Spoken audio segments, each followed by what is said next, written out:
আজকে আমরা আলোচনা শুনব কোরআনুল কারীমের গুরুত্বপূর্ণ একটি বিষয়। হযরতে লোকমান আলাইহিস সালাম তার ছেলেকে 10টা নসিহত করেছিলেন। এই 10টি নসিহত এত বেশি গুরুত্বপূর্ণ যে আল্লাহ তাআলা কোরআন শরীফের মধ্যে স্থান দিয়েছেন যাতে কিয়ামত পর্যন্ত মানুষগুলি এই নসিহত উপদেশ গ্রহণ করে করে একজন মানুষ জান্নাতের মেহমান হতে পারে। বলেন সুবহানাল্লাহ। আল্লাহ তাআলা হযরতে লোকমান আলাইহিস সালামের নসিহত, একজন মানুষ, তিনি নবী ছিলেন না। অধিকাংশ উলামায়ে কেরাম বলছেন আবদান সালেহান, তিনি ছিলেন একজন নেককার মানুষ, বান্দা। নবী ছিলেন না, তারপরেও আল্লাহর কাছে এই নসিহতগুলি এত বেশি প্রিয় হয়েছে যে লোকমান আলাইহিস সালামের সেই নসিহতগুলি 10টি নসিহত আল্লাহ তাআলা কোরআন শরীফের মধ্যে স্থান দিয়েছেন। বলেন সুবহানাল্লাহ। যদি বিষয়টি গুরুত্বহীন হতো, যদি বিষয়টি এত গুরুত্বের না হতো, তাহলে আল্লাহ তাআলা কিন্তু এই নসিহতগুলি কোরআন শরীফের মধ্যে স্থান দিতেন না। স্থান আল্লাহ তাআলা যেহেতু দিয়েছেন, বোঝা যায় এই নসিহতগুলি অনেক দামি নসিহত। তাহলে এত নবী ছিলেন, এত ওলি ছিলেন, কত ওলি দুনিয়ায় ছিলেন, আল্লাহর প্রিয় বান্দা ছিলেন, নবীদের কথা ভিন্ন। তো ওলিদের এই নসিহতগুলি তো কোরআন শরীফের মধ্যে এইভাবে আল্লাহ তাআলা গুরুত্ব দিয়ে লিখলেন না। কেন লোকমান আলাইহিস সালামের এই নসিহতগুলি কোরআন শরীফের মধ্যে স্থান পেয়েছেন? কারণ কোথায়? এর কারণ হলো লোকমান আলাইহিস সালাম আল্লাহর কাছে সবচাইতে একজন প্রিয় বান্দা ছিলেন। সুবহানাল্লাহ। লোকমান আলাইহিস সালামের চেহারা, সুরত, অবয়ব এটি ভালো ছিল না। কিতাব লিখছে যে সে মানুষটি কালো ছিল, হাবশী বংশের লোক ছিলেন। কেউ বলছিল হযরত আইয়ুব আলাইহিস সালামের ভাগিনা ছিলেন অথবা খালাতো ভাই ছিলেন। এই হাবশী বংশের একজন মানুষ যার গায়ের রং ছিল কালো, ঠোঁটগুলি ছিল মোটা, চেহারার মধ্যে সৌন্দর্য নাই, কিন্তু এই মানুষটার দিলটা, কলবটা ছিল বড় ভালো। সুবহানাল্লাহ। তো আল্লাহ তাআলা এই মানুষটাকে পছন্দ করে এমন একটা নেয়ামত দান করলেন, যেই নেয়ামতের নাম হলো হিকমত। এজন্য লোকমান আলাইহিস সালামকে আমরা বলি লোকমান হাকিম, লোকমান হাকিম, প্রজ্ঞাওয়ান একজন ব্যক্তি। তাহলে লোকমান আলাইহিস সালাম এই হিকমতের অধিকারী কেন হলেন? তিনি এই নেয়ামতটা কিভাবে পেয়েছেন? তার 2টা আমলের কারণে আল্লাহ তাআলা খুশি হয়ে হিকমত দান করছেন। একটি আমল ছিল লোকমান আলাইহিস সালাম জীবনে যতদিন খাবার খেয়েছেন, এই মুখ থেকে যা ভিতরে দিয়েছেন, কোন হারাম বস্তু সে পেটের ভিতরে দেয় নাই। আর এই মুখ থেকে যতগুলি কথা বের করছেন, জীবনে একটা কথাও লোকমান আলাইহিস সালাম মিথ্যা বলে নাই। বলেন সুবহানাল্লাহ। আল্লাহ রাব্বুল আলামিন ডাক দিয়ে বললেন, লোকমান, তোমার জীবনের মধ্যে তুমি হারাম খাবার খাও নাই, আর জবান দিয়ে যতগুলি কথা বলেছো, একটা কথাও তুমি মিথ্যা বলো নাই। আমি আল্লাহ তোমার উপরে এত বেশি খুশি হয়ে গেলাম, তোমাকে আমার পক্ষ থেকে আমি নেয়ামত দিতে চাই। তবে লোকমান, পৃথিবীর কোন মানুষকে আমি অপশন দেই নাই, তোমার উপরে আমি আল্লাহ এত বেশি খুশি হয়ে গেলাম, তোমাকে আজকে আমি অপশন দিলাম, সুযোগ দিলাম, তুমি আমার পক্ষ থেকে নবুয়তি নিবা নাকি তুমি আমার পক্ষ থেকে হিকমত নিবা। হযরত লোকমান আলাইহিস সালাম বললেন, আল্লাহ, যদি আপনার পক্ষ থেকে নবুয়ত নির্ধারিত থাকতো তাইলে আমি নবুয়ত দিতাম। যেহেতু নবুয়ত নির্ধারিত নাই, যেহেতু আমার অন্যটা নেওয়ার সুযোগ আছে, আমি আপনার পক্ষ থেকে হিকমত নেওয়ার জন্য রাজি হয়ে গেলাম। আল্লাহ বলেন ওয়ালাকাদ আতাইনা লুকমানাল হিকমাতা আনিশকুর লিল্লাহ ওয়া মান ইয়াশকুর ফাইন্নামা ইয়াশকুরু লিনাফসিহি ওয়া মান কাফারা ফাইন্নাল্লাহা গনিয়্যুন হামিদ। আল্লাহু আকবার। আল্লাহু আকবার। আল্লাহ বলেন আমি এই জন্য লোকমানকে হিকমত দিলাম, যদি হিকমত আমার শুকরিয়া আদায় করতে পারে লোকমান, আর যদি লোকমান শুকরিয়া আদায় করে তার নিজেরই লাভ হবে, নিজেরই ভাগ্য নসিব খুলে যাবে। পৃথিবীর কোন মানুষের প্রশংসার জন্য আমি আল্লাহ মুহতাজ নয়। পৃথিবীর সব মানুষ যদি আমার প্রশংসা নাও করে তারপরেও আমি আল্লাহ নিজেই প্রশংসিত হয়ে আছি। বলেন সুবহানাল্লাহ। আমার ভাই আল্লাহ তাআলা হিকমত দান করলেন। হিকমত শব্দটা আরবি শব্দ, দ্বারা কি বুঝলাম? আল্লাহ অন্য আয়াতের মধ্যে বলছেন ইউতিল হিকমাতা মান ইয়াশা ওয়া মান ইউতাল হিকমাতা মান ইয়াশা ফাকাদ উতিয়া খায়রান কাসীরা। আল্লাহ রাব্বুল আলামিন যার ভালো চান, যার কল্যাণ চান, ওই মানুষটাকে আল্লাহর পক্ষ থেকে হিকমত কল্যাণ দান করেন। এজন্য আল্লাহ বলেন ওমাইয়ুতাল হিকমাতা ফাকাদ উতিয়া খায়রান কাসীরা। তাইলে হিকমত শব্দের অর্থ আমরা বুঝলাম আল্লাহর পক্ষ থেকে একটা ইলম কল্যাণ, আর একটা অর্থ আছে প্রজ্ঞা। তাহলে আমার ভাইরা ইলম শব্দের অর্থ জ্ঞান, হিকমত শব্দের এক অর্থে জ্ঞান। তাইলে দুইটার পার্থক্য কোথায়? হিকমত শব্দের বাংলা অর্থ লেখা আছে প্রজ্ঞা, জ্ঞানী মানুষ ছিলেন লোকমান। আর ইলম শব্দের বাংলা অর্থ তাও জ্ঞান। তাহলে পার্থক্যটা কোথায়?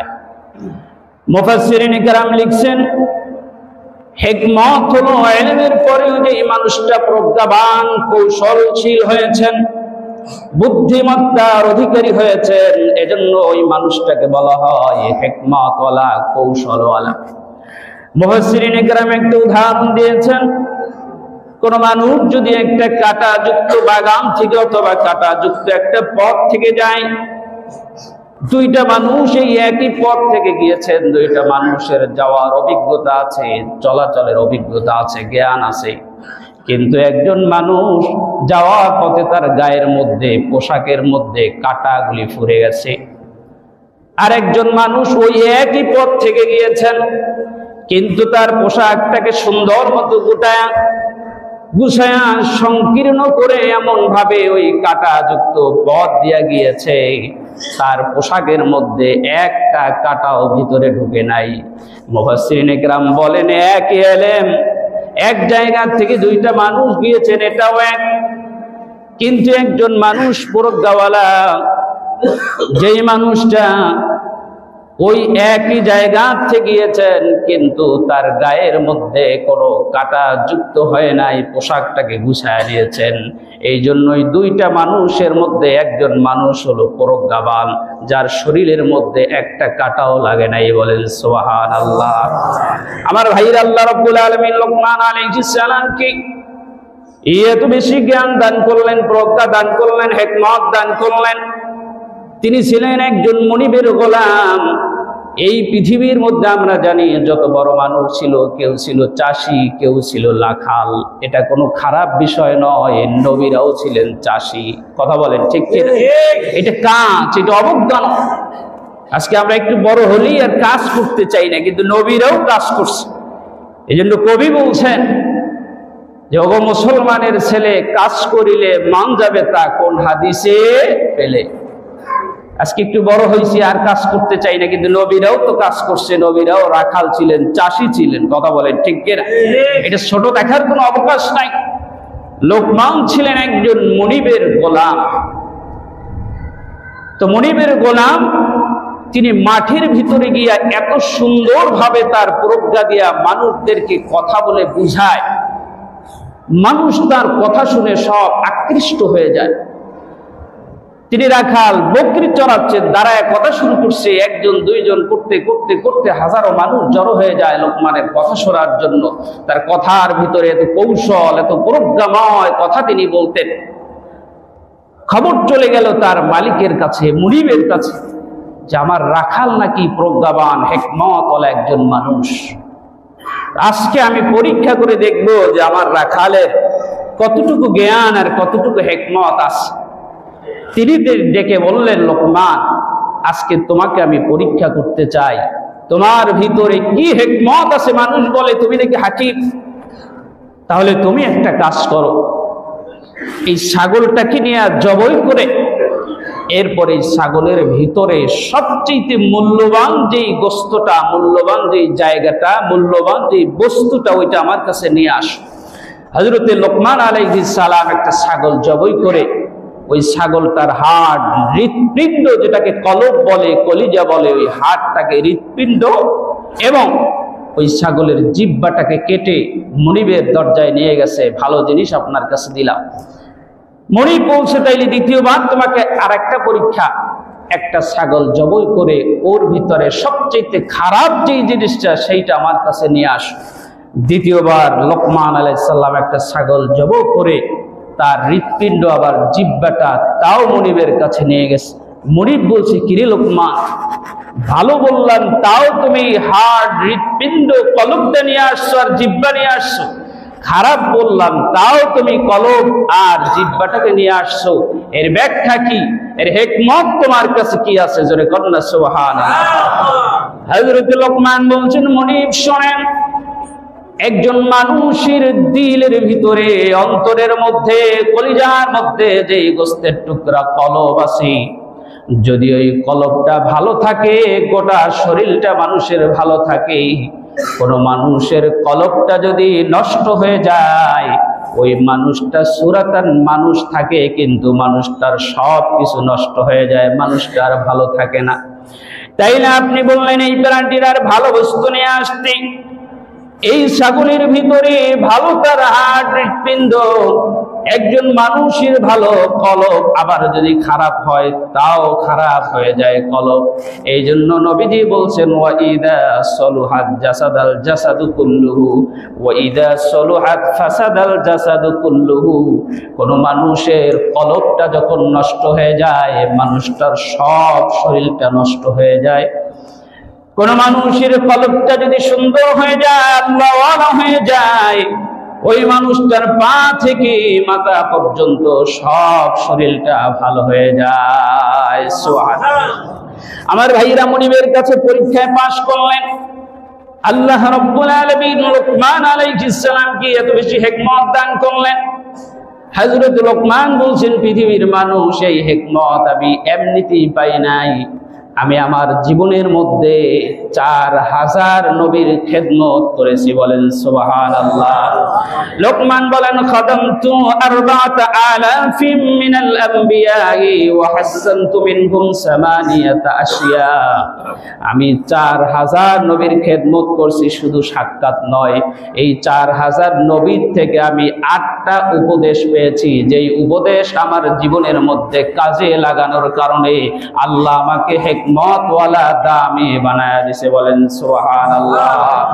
আমার ভাইরা, 1 নয় 2 নয়, 4000 নবীর খেদমত করছেন, সাধারণ কথা নয়। তার জীবনের ভিতরে তিনি 1000 বছর হায়াত পেয়েছেন। 1000 হায়াতের মধ্যে 4000 নবীর খেদমত করছেন। 4000 নবী সকলে মিলে তাকে 8টা নসিহত করছেন। কয়টা নসিহত? 4000 নবীর নসিহত কিন্তু 8টা। 10 জন আলেম থেকে ভালো নসিহত আপনি নিবেন, দেখবেন 10 জন আলেমই নামাজের কথা বলছে। কথা বলেন ঠিক কিনা? এইভাবে সর্বসা করলে সব নবীরা তাকে 8টা নসিহত করছে। ওই 8টা নসিহত আমার জীবনের মধ্যে আমি বাস্তবায়ন করেছি। আল্লাহ তাআলা আমাকে হিকমতওয়ালা তার প্রিয় বান্দা বানায়া দিয়েছে। জোরে বলেন সুবহানাল্লাহ। হযরত লোকমান বলেন, প্রথম নসিহত করছেন আমাকে। সমস্ত নবী 4000 নবীর থেকে নসিহত দিয়েছেন। নবীরা আমাকে বলছেন, ইদা কুনতা ফিস সালাতে ফাহফাজ কলবাক। তুমি যখন নামাজের মধ্যে আল্লাহু আকবার বলে দাঁড়ায় গেছো, ওই নামাজের মধ্যে তোমার কলবটাকে তুমি কন্ট্রোল করবা, কলবটা যেন নামাজের বাহিরে না যায়। অনেক সময় নামাজে আমরা দাঁড়ায় যাই, কিন্তু অন্তরটা দোকানের মধ্যে, বাড়ির মধ্যে আছে না নাই?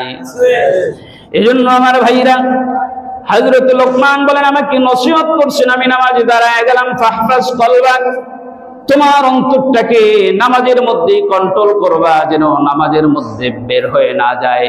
একবার বের হয়ে গেছে আবার নামাজের মধ্যে তুমি আনবা, আরেকবার বের হয়ে গেছে আবার নামাজের ভিতরে তুমি আনবা। অর্থাৎ তোমার কলবটাকে তুমি কন্ট্রোল করে নামাজের মধ্যেই রাখবা। তোমার জন্যই 1 নাম্বার নসিহত করে দিলাম, তাইলে তোমার নামাজের দ্বারা আল্লাহর দিদারে ধন্য হয়ে যাইবা। হযরত লোকমান বলেন, দ্বিতীয় নাম্বার নসিহত করলেন, ওয়া ইযা কুনতা ফি বাইতিল গায়রি ফাহফাজ আইনাক।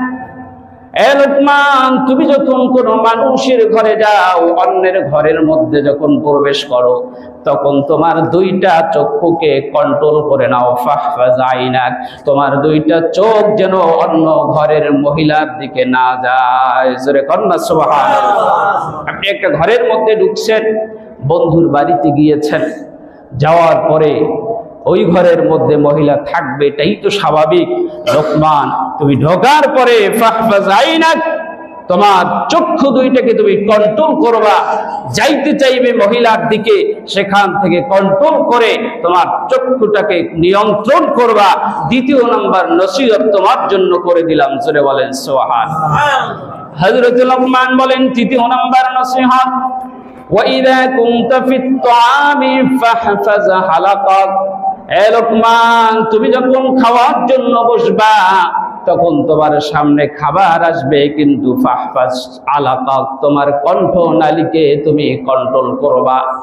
তার মানে খাবার সামনে যত আছে ততই খাবা না, খাওয়ার সুযোগ আছে তারপরেও তুমি খাবা না। সুন্নাত মোতাবেক খাবার খাবা, কম খাবা, যতদূর রুচিতে ধরে ততদূর খাবা না, যতদূর খাবার আছে ততদূর খাবা না। সুন্নত তরিকায় তুমি কন্ট্রোল করে তোমার এই গলাকে খাবার কম খাবা। বলেন সুবহানাল্লাহ। এমন মানুষ আছে না নাই? যতদূর পায় ততদূর খায়, আছে না নাই? খাওয়ার পরে হাঁটতেও পারে না, এমন আছে না? গ্রাম দেশে আমরা ছোট সময় দেখতাম, হাঁস এত বেশি খাবার খায়, একেবারে গলা পর্যন্ত খায়, আছে না নাই? গলায় হাত দিয়ে দেখতাম যে তার গলা পর্যন্ত ধান, এটা হাত দিলেও বোঝা যায়। কি মুরব্বীরা, দেখা যায় না? হাঁস এমন খাওয়া খায়, খাওয়ার পরে ঘুরে পড়ে যায়। তার মানে কি? গলা পর্যন্ত খায়। এ লোকমান, খাবার আছে, রুচি আছে পর্যাপ্ত পরিমাণ, কিন্তু ফাহফাজ আলাকাক, তোমার এই কণ্ঠনালীটাকে একটু কন্ট্রোল করে নাও। পাইলেই খাবা না, নিয়ন্ত্রণ করবা। হালাল হারাম কম বেশি বেছে এরপর তুমি খাবার খাইবা। জোরে বলেন সুবহানাল্লাহ। চতুর্থ নাম্বার নসিহত করলেন লোকমান, ওয়া ইযা কুনতা বাইনান নাস ফাহফাজ লিসানাক। তুমি যখন মানুষের মধ্যে কথা বলতেছো, তোমার জবানটাকে তুমি কন্ট্রোল করবা। আশেপাশে তোমার অনেক মানুষ আছে, এই মানুষের ভিতরে তোমার জিহ্বা থেকে যা আসে ওই কথাটা তুমি বলবা না, চিন্তা করে বলবা। চায়ের দোকানে বসছো, শুধু গীবত শেখা চলতেছে না, তোমার জিহ্বাটাকে তুমি কন্ট্রোল করবা। চায়ের দোকানে বসছো, শুধু এর গীবত, সরকারের গীবত, অমুক ব্যক্তির গীবত, ইমামের গীবত, মুয়াজ্জিনের কমিটির, অমুক দলের অমুক নাম বললাম না, কিছুই নেই, শুধু গীবত। চায়ের দোকানে আছে না নাই? কথা বলেন, আছে না? তাইলে বলে লোকমান, মানুষের ভিতরে বসছো, কথা বলার সুযোগ আছে, ফাহফাজ লিসানাক, তোমার জিহ্বাটাকে তুমি কন্ট্রোল করবা। এই জিহ্বাটা দিয়ে এমন কথা বলবা না আরেকজন মুসলমান যেন তোমার কথার দ্বারা কষ্ট না পায়। যেটা নবীজি বলছেন, মান সালিমাল মুসলিমুনা মিন লিসানিহি ওয়া ইয়াদিহি। তুমি শুধু মুসলমান দাবি করলেই হবে না, প্রকৃত মুসলমান ওই ব্যক্তি যেই ব্যক্তির জবান দ্বারা এবং হাতের দ্বারা, জিহ্বা দ্বারা এবং হাতের দ্বারা অন্য মুসলমান নিরাপদে থাকে, শান্তিতে থাকে। বলেন সুবহানাল্লাহ।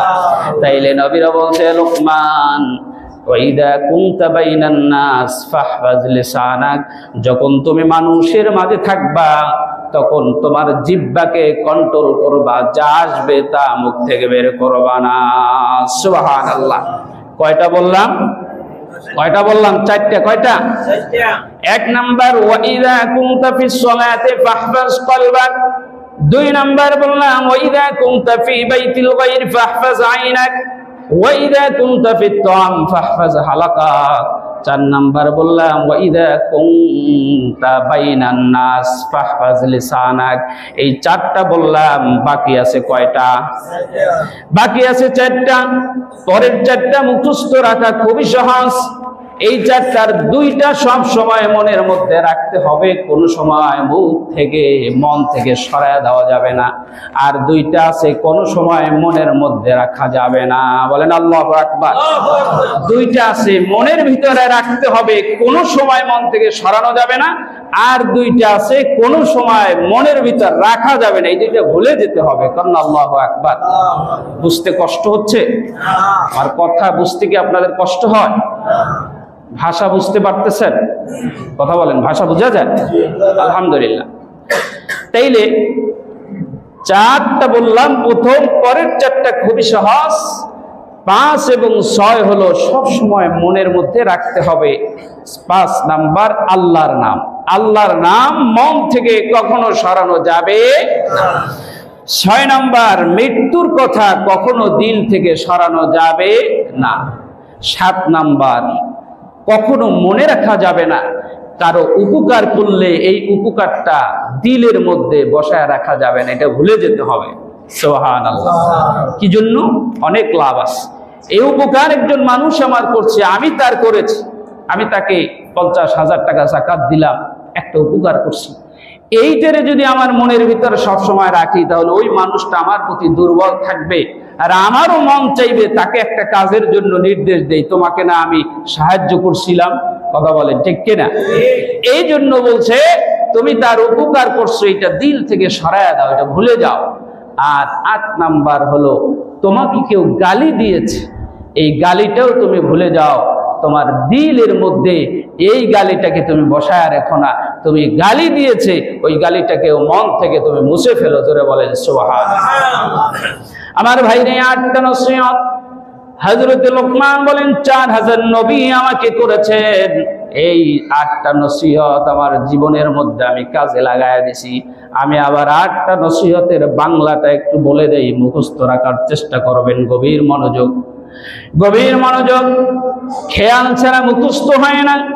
শুধু যদি সুরের দিকে নজর করে তাকায় থাকেন তাহলে এলেম অর্জন হয় না। এলেম অর্জনের নিয়তে কানটা খাড়া করে দিলের কান থেকে শ্রবণ করবেন মুখস্থ করার নিয়তে। কথা বলেন ঠিক কিনা? আল্লাহ সবাইকে মুখস্থ করাটা সহজ করে দেখ বলি আমিন। 1 নাম্বার নসিহত, নামাজে দাঁড়াবো, কলবটাকে নামাজের মধ্যেই কন্ট্রোল করব। 2 নাম্বার আরেক ভাইয়ের ঘরের মধ্যে ঢুকবো, 2টা চক্ষুকে আমি কন্ট্রোল করে রাখবো। 3 নাম্বার খেতে বসেছি, কণ্ঠনালী দিয়ে আমি খাবো না, কন্ট্রোল করে কম খাবো। 4 নাম্বার আমি মানুষের মধ্যে আছি, আমার জিহ্বাটাকে আমি অন্যায় খারাপ কথার থেকে আমি কন্ট্রোল করে রাখবো। 5 নাম্বার আমার দিলের মধ্যে আল্লাহর নাম বসায় রাখবো, কখনো সরায় দেব না। 6 নাম্বার দিলের মধ্যে মৃত্যুর কথাটাকে রাখবো, তাও কোনো সময় সরায়া দেব না। আর 6 নাম্বার হলো দিলের ভিতর থেকে কেউ যদি উপকার করে উপকারটা ভুলে যাব, 7 নাম্বার। আর 8 নাম্বার হলো কেউ যদি গালি দেয় ওই গালিটাকেও আমি ভুলে যাব। সকলে বলেন না সুবহানাল্লাহ। 8টা ইনশাআল্লাহ মুখস্থ রাখতে পারবেন না ইনশাআল্লাহ। হযরত লোকমান আলাইহিস সালাম এইবার নিজে 8টা নসিহতের উপরে আমল করলেন। নিজের জিন্দিটাকে আমলি জিন্দিগি গঠন করে হিকমত ওয়ালা হয়ে যখন তার সন্তান হয়েছে, সন্তানকে আবার নসিহত করছেন 10টা। যেই 10টা নসিহত এমন দামি, আল্লাহ রাব্বুল আলামিন সূরাতুল লোকমানের মধ্যে 10টা নসিহত তিনি উল্লেখ করে দিয়েছেন। সুবহানাল্লাহ। এ ভাই গভীর মনোযোগ, এই নসিহতগুলি এত বেশি গুরুত্বপূর্ণ। আল্লাহ রাব্বুল আলামিন স্বয়ং আয়াতের মধ্যে কোনো তাফসীর না, কোনো ব্যাখ্যা না, স্বয়ং আয়াতের মধ্যে আল্লাহ রাব্বুল আলামিন লোকমান আলাইহিস সালামের তার সন্তানের 10টা নসিহতকে সুন্দরভাবে উপস্থাপন করলেন, যাতে কিয়ামত পর্যন্ত মানুষ তাদের সন্তানদেরকে এই 10টা নসিহত করতে পারে, তারাও যেন জান্নাতের মেহমান হয়ে যেতে পারে। বলেন সুবহানাল্লাহ। আমার ভাইরা 1 নাম্বার নসিহত করলেন, যাদের সন্তান আছে আপনি আপনার সন্তানকে এই নসিহত করতে পেরেছেন কিনা চিন্তা করবেন। যদি না পারেন আজকের থেকে এই নসিহতগুলি সন্তানদেরকে গিয়াও করবেন। লোকমান আলাইহিস সালাম বলেন, ইয়া বুনাইয়া লা তুশরিক বিল্লাহ ইন্নাশ শিরকা লাযুলমুন আযীম। এ আমার প্রিয় বৎস, আমার কলিজার টুকরা সন্তান, তুমি আল্লাহর সাথে শিরিক করবে না, কারণ আল্লাহর সাথে শিরিক করা এটা মহান নাই। আল্লাহ সব গুনাহ মাফ করে দেয়, কিন্তু শিরিকের গুনাহ আল্লাহ মাফ করে না। আল্লাহ বলেন, ইন্নাল্লাহা লা ইয়াগফিরু আন ইউশরাকা বিহি ওয়া ইয়াগফিরু মা দুনা যালিক। শিরিকের গুনাহ আল্লাহ রাব্বুল আলামিন ক্ষমা করেন না, বাকি গুনাহগুলি আল্লাহ তাআলা দয়া করে মাফ করে দেয়। এ আমার সন্তান, আল্লাহর সাথে তুমি কাউকে শরীক করবে না। 1 নাম্বার নসিহত, জোরে কোন সুবহানাল্লাহ। কত সুন্দর নসিহত আমার ভাইরা। 2 নাম্বার, লোকমান আলাইহিস সালাম বলে, আমার সন্তান, ইয়া বুনাইয়া ইন্নাহা ইন তাকু মিসকালা হাববাতিন মিন খারদালিন ফাতাকুন ফি সখরাতিন আও ফিস সামাওয়াতি আও ফিল আরদি। জমিনের ভিতরে নয়, গোটা সৃষ্টি জগতের মধ্যে যদি সরিষার দানা পরিমাণ কোন বস্তু হয়, হে আমার সন্তান, ওই সরিষার দানা পরিমাণ বস্তুটাকেও আল্লাহ রাব্বুল আলামিন তার কাছে হাজির করবে। বলেন সুবহানাল্লাহ। হে আমার বৎস, তুমি এই আকীদা রাখবে, এই বিশ্বাস রাখবে, পৃথিবীর মধ্যে সরিষার দানা পরিমাণ যদি কোনো বস্তু থাকে, তাও আল্লাহর সামনে হাজির করবেন, এবং তাও আল্লাহর নজরে, আল্লাহর ইলমে আছে, আল্লাহর অজানা নাই। মুফাসসিরিনে কেরাম লিখছেন, এই পৃথিবীর মধ্যে কালো অন্ধকার অমাবস্যার রাত্রি, যদি কালো পাহাড়ের কালো পাথরের উপরে একটা কালো পিপিলিকা বসে থাকে, তাও পৃথিবীর মানুষ দেখে না, কিন্তু আল্লাহ রাব্বুল আলামিনের নজরের বাহিরে নাই। আল্লাহু আকবার। কি সুন্দর নসিহত করলেন, সন্তান আমার, তুমি দিলের মধ্যে আকীদা, এই বিশ্বাস রাখবা, এই পৃথিবীর মধ্যে সরিষার দানার চাইতেও যদি কোনো ছোট বস্তু থাকে, তাও আল্লাহ রাব্বুল আলামিনের নজরে আছে এবং তার কাছে সব হাজির করবেন। সুবহানাল্লাহ। হযরতে লোকমান বলেন, 3 নাম্বার নসিহত, ইয়া বুনাইয়া, হে আমার সন্তান, আকিমিস সালাত, তুমি নামাজ কায়েম করো। হে আমার সন্তান, তুমি নামাজ পড়ো, নামাজ কায়েম করো, নামাজ প্রতিষ্ঠা করো। আজকে আমার সন্তান হয়েছে 10 বছর, 15 বছর, 20 বছর হয়ে গেছে, আজ পর্যন্ত আমার সন্তানকে নামাজের নসিহতটা যেইভাবে করা দরকার সেইভাবে করতে পারি নাই। আছে না নাই? যদি জিজ্ঞেস করি সন্তান কেন নামাজ পড়ে না, বলে হুজুর বয়স হয় নাই, ছোট বয়স হয়েছে 15-20, এরপরেও বলে আমার সন্তানটা বাচ্চা, কি নামাজ পড়বে। আছে না নাই? এ ভাই, আপনি বললেন আপনার সন্তান 15 বছর হয়ে গেছে, তাতেও বাচ্চা, কিন্তু নবীজি বলেন, আন ওমর ইবনে শুআইব আন আবিহি আন জাদ্দিহি قال قال رسول الله صلى الله عليه وسلم مروا اولادكم بالصلاه اذا بلغوا 7 واضربوهم اذا بلغوا 10। নবীজি বলেন, তোমার সন্তান যখন 7 বছর হয়ে যায়, এইবার নামাজের জন্য নির্দেশ দাও, যখন 10 বছর হয়ে যায় এইবার নামাজে বাধ্য করো, যদি না পড়ে তাইলে তাকে লাঠি দিয়ে আঘাত করো, প্রহার করো। বলেন সুবহানাল্লাহ। নবীজি বললেন 10 বছরে নামাজ পড়তে হবে, কোনো শান নাই। আর আপনি 15 বছর 20 বছরে বললেন আমার সন্তানটা ছোট মানুষ, কি নামাজ পড়বে, এত সকালে দাঁড়িয়ে ওঠে নাই, কি আছে না নাই? আপনি তো নবীর বিরুদ্ধে গেলেন। এ ভাই, আপনি ভুল সিদ্ধান্তের মধ্যে আছেন। নবী বলছেন 10 বছরে নামাজ পড়তে হবে, কোনো শান নাই। আপনার সন্তানকে আপনি নির্দেশ দিবেন, ইয়া বুনাইয়া আকিমিস সালাহ, সন্তান নামাজ কায়েম করো, নামাজ পড়তেই হবে, নামাজ ছাড়া কিয়ামতের ময়দানে বাঁচার কোনো উপায় নাই। নামাজ ছাড়া কবরের মধ্যে বাঁচার কোনো উপায় নাই। কবরের মধ্যে কোনো মানুষ যদি নামাজ ছাড়া যায়, কবরটা যেমন দেখতে অন্ধকার, ওই কবরটা আরো অন্ধকার হতে হতে জাহান্নামের টুকরা হয়ে যায়। বলেন নাউজুবিল্লাহ। কবরের ভিতরে মানুষটাকে যখন রাখে, একজন নামাজওয়ালা বান্দা যখন কবরের ভিতরে শুয়ে যায়, তার কবরের অবস্থাটা হয় এক, আর নামাজবিহীন কোন মানুষ কবরের মধ্যে যখন যায়, তার কবরটা হয়ে যায় বিপরীত, একটা জাহান্নামের টুকরা। কোন মানুষ যখন নামাজ নিয়ে কবরের মধ্যে যায়, দেখবেন কবরের মধ্যে লাশটাকে রাখার পরে এক এক করে বাঁশ দিয়ে মানুষগুলি যখন উঠে যায়, ওই কবরবাসী যদি বেনামাজি হয় কাঁদতে থাকে, কারণ সে তো কবরের অবস্থাটা ইতিমধ্যেই বুঝতে পেরেছে, সামনের অবস্থাটা আমার ভালো না। কিন্তু মানুষটি যদি 5 ওয়াক্ত নামাজি হয়, তখন ওই মানুষটি সবাই যখন উঠে যায়, কবরটা বন্ধ করে দেওয়া হয়।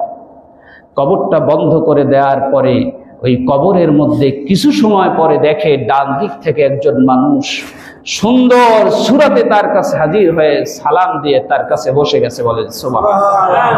কিছু সময় পরে দেখে বাম দিক থেকে আরেকজন মানুষ হাজির হয়ে গেছে। আবার কিছু সময় পরে দেখে ডান দিক থেকে আরেকজন মানুষ, বাম দিক থেকে আরেকজন মানুষ হাজির হয়ে গেছে।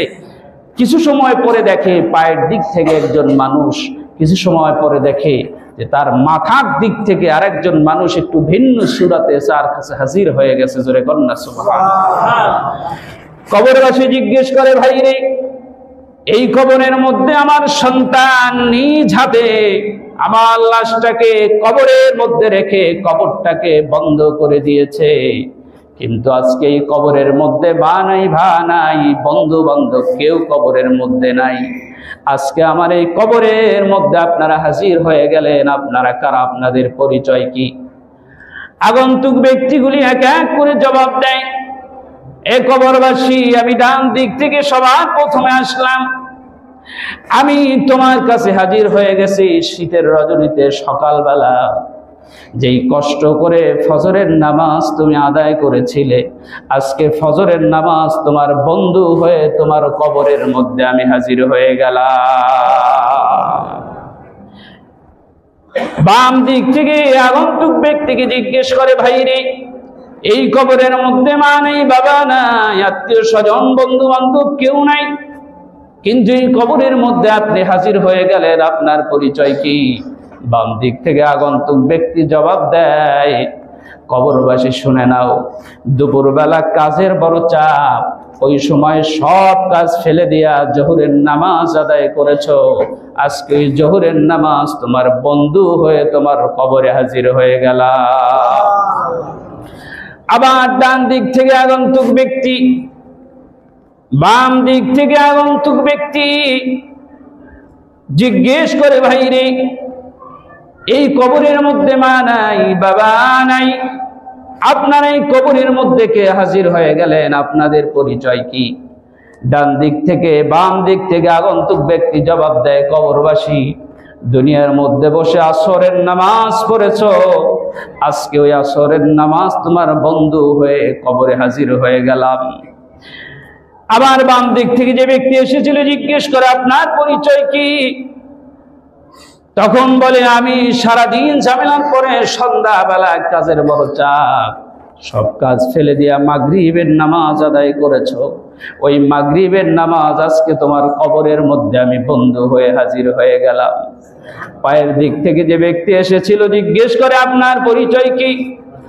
সারাদিন শেষে না ঘুমায়া এশারের নামাজ আদায় করে তুমি শুয়ে পড়েছিলে, আজকে এশারের নামাজ তোমার বন্ধু হয়ে তোমার কাছে হাজির হয়ে গেলাম। 6 নম্বরে মাথার দিক থেকে যেই ব্যক্তি এসেছে আরো সুসজ্জিত অবস্থায়, এ ভাই, আপনার পরিচয় কি? আপনি এসেছেন 5 জন মানুষের চাইতে আর একটু ভিন্ন সূরাতে। আগন্তুক ব্যক্তি জবাব দেয়, কবরবাসী, 1 সপ্তাহ যাওয়ার পরে একটা জুমার নামাজ আদায় করেছো, আজকে এই জুমার নামাজ কবরের মধ্যে তোমার বন্ধু হয়ে হাজির হয়ে গেল। এজন্য তাফসীরের মধ্যে লিখছেন, নামাজি ওয়ালা বান্দার এই 6 জন বন্ধু নিয়ে কবরবাসীর সাথে আলোচনা চলতে থাকে। অল্প সময়ের মধ্যে নামাজিওয়ালা বান্দার হাজার হাজার বছরের কবরের সময়টাকে ওই কথার মধ্য দিয়ে আল্লাহ সহজ করে দেয়, কিছুই উপলব্ধি করে না। এজন্য আমার ভাইরা বলতেছিলাম, আমার আপনার সন্তান হয়েছে 10 বছর বয়স, 15 বছর বয়স হয়েছে, 20 বছর বয়স হয়েছে, আর ছোট বলার কোনো সুযোগ নাই। আপনার সন্তানকে আজ থেকে আপনি নামাজের জন্য নসিহত করবেন, বাবা আমার ঘরে থাকতে হলে, আমার ঘরে থাকতে হলে, আমার টাকা পয়সা তোমাকে ব্যয় করতে হলে, আমার পরিচয় দিতে হলে তোমাকে নামাজ পড়ে এই ঘরের মধ্যে থাকতে হবে। কথা বলেন ঠিক কিনা? এ ভাই, পরীক্ষার জন্য বলেন, পরীক্ষায় যদি ফেল করস তাইলে এই ঘরের মধ্যে জায়গা নাই, আছে না নাই? পরীক্ষায় যদি ফেল করো, সে প্লাস না পাও, আমার ঘরে কোনো ভাত নাই, আছে না নাই? বেশ ভালো কথা বলছেন, এটাও তো ভালো, কিন্তু এইটার সাথে একটু নামাজটাকেও লাগায় দেয়। আপনি বলছেন পরীক্ষার জন্য, আলহামদুলিল্লাহ এটাও ভালো, আপনি এইটার সাথে একটু নামাজও লাগায় দেন, যে আমার ঘরে থাকতে হলে, পড়তে হলে, আমার টাকা দিতে হলে, আবদার তো কম করো না, সবই দিলাম, কিন্তু কিয়ামতের দিন আমি যেন জাহান্নামের আসামি না হয়ে যাই, আমাকে কিয়ামতের দিন জাহান্নামের আসামি বানাতে পারবি না। আজ থেকে কঠোরভাবে নির্দেশ করে দিলাম, আমার ঘরে থাকতে হলে 5 ওয়াক্ত নামাজ পড়তে হবে, কোনো ছাড় নাই। আজকে হয়তো মায়া করে, দয়া করে ছাড় দিচ্ছেন, কিন্তু এই সন্তানটাই কিয়ামতের দিন আপনাকে কিন্তু আল্লাহর কাঠগড়ায় আসামি বানায় দেবে। আজকে যেই সন্তানটাকে বলছেন ছোট, আপনি ডাক দিছেন, আপনার স্ত্রী বলছে যাও তুমি পড়ো, কি ছোট্ট ছেলেটাকে এত ডাকাডাকি করো, নিজে নামাজ ধরছো 2 বছর হয়েছে, ছেলের বয়স 15 বছর, এত সকালে কি হয়েছে, 30 বছর হোক না নামাজ পড়বে। আবার আপনি বলছেন, আপনার স্ত্রী একটা বলে, স্ত্রী বললে আমি একটা বলেন, এত সকালে নামাজ দরকার কি আছে? আপনি নামাজে ডাক দিলেন না, আপনি ঘেরটা লাগায়া নিজে ফজরের নামাজ পড়তে আসলেন, ছেলেটার কম্বল আর একটু গায়ে দিয়ে দিলেন ভালো করে, যে বাবা একটু ঘুমা, শীত খুব ঠান্ডা লাগলে আবার সমস্যা হইবে।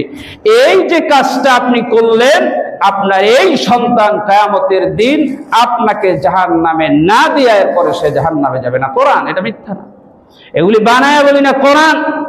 ওই সন্তান বলে, আল্লাহ যার কারণে আমি জাহান্নামের আসামি হয়েছি, আমাকে তো বুঝাইয়া বলে নাই, আমাকে নামাজে নসিহত একদিনও করে নাই, জাহান্নাম আছে তাও আমাকে সুন্দরভাবে বুঝাইয়া বলে নাই, তাইলে আমি বাবার কারণে জাহান্নামে হয়েছি, জাহান্নামের আগুন দেখে ভয়ে বলবে আমি তাকে ছাড়া জাহান্নামে যাব না, ওই সন্তান বাবাকে সহ এরপর জাহান্নামে যাবে। বলেন নাউজুবিল্লাহ।